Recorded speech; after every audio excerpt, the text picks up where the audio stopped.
Malaki ang naging papel ng pagsasayos ng mga pangunahing lansangan sa Cordillera upang paunlarin ang rehiyon. Sa ilalim ng Philippine Development Plan ni Pangulong Aquino, maraming kalsada ang naisaayos sa rehiyon at marami ang nabigyan ng pagkakataong umunlad. Ni Jonathan Llanes ng PTV Baguio. Upang mapalawig ang oportunidad na mabigyan ng trabaho ang mga mamamayan sa kanayunan, mahalagang maisaayos sa mga infrastrukturang mag-uugnay sa mga mamumuhunan.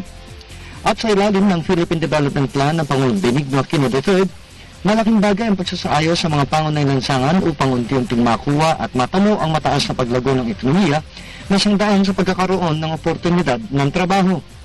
Ito rin ang magbibigay daan upang mapabuti ang pamamahagi ng serbisyo ng pamahalaan sa mga mamamayan, mahikayat ang mga mamumuhunan, mabigyan ng pagkakataon ng mga mamamayan na makapamuhunan. Ito ang dahilan kung bakit malaking pamumuhunan sa mga infrastruktura ang iginugugol ng pamahalaan upang makamit ang layunin ito na siyang bahagi ng kontrata ng Pangulo sa mga boss. Sakaling makamit ito, inaasahang aabot ng mula 7 hanggang 8% kada taon ang itataas ang ekonomiya ng bansa sa nalalabing termino ng Pangulong Aquino.